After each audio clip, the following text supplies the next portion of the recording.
Si dans les années 2000, les sites internet ayant compris un minimum la logique des moteurs de recherche parvenaient à glisser en haut des pages de résultats de recherche, la concurrence s'est intensifiée au fil des années. Bien qu'au départ, de brèves notions de SEO suffisaient à vous assurer un trafic exceptionnel, les algorithmes des moteurs de recherche, notamment celui de Google, ont fortement évolué ces dernières années. Résultat, être bien référencé est devenu une tâche nettement plus complexe qu'avant, et cela ne s'est pas arrangé ces dernières années, lorsqu'une mise à jour a transformé le SEO progressivement en SXO, une forme de successeur encore plus technique et précise que toutes les méthodes de référencement précédentes. Mais le SXO, c'est quoi? C'est une forme de mélange entre le SEO d'origine, autrement appelé Search Engine Optimization, et l'UX, l'expérience utilisateur.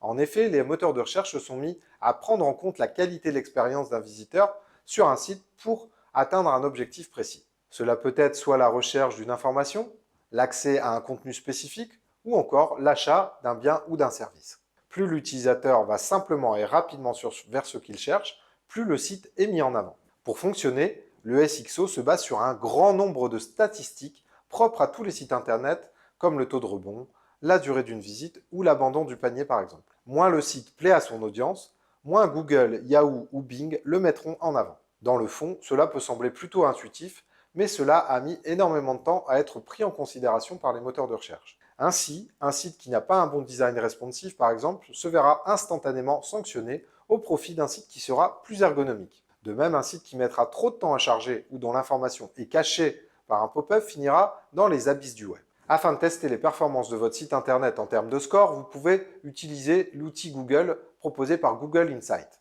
Mais si l'UX est pris en compte, ne pensez pas pour autant que le SEO est à la marge. Bien au contraire. En 2017, les balises méta se sont vues nettement rallongées par Google afin d'apporter une description plus précise, mieux optimisée et plus riche dans les résultats de recherche. La hiérarchie du contenu, la pertinence des mots-clés et la réponse à des questions de l'utilisateur sont tout autant une priorité que le reste. Alors ne tombez pas dans le piège et ne le sous-estimez pas. Ces balises ont un impact direct sur le référencement puisqu'elles permettent de transmettre à Google la qualité de votre contenu. L'intelligence artificielle de Google ne cesse de progresser et le moteur de recherche est aujourd'hui capable de comprendre le sens d'un texte et son contexte. Ces nouveaux éléments combinés aux anciens font la force du SXO.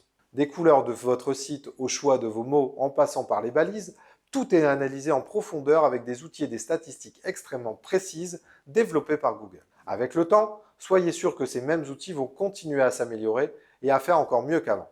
Il existe même des métiers qui forment les intelligences artificielles à analyser à l'aide d'un humain pour l'instant si la réponse d'un site internet est pertinente ou non. On rentre un peu dans la science-fiction, vous ne trouvez pas? Voilà, c'est déjà la fin de cette vidéo. J'espère qu'elle vous aura plu. Je vous invite à me poser vos questions si vous en avez. Pour ma part, je vous dis à très vite. Ciao!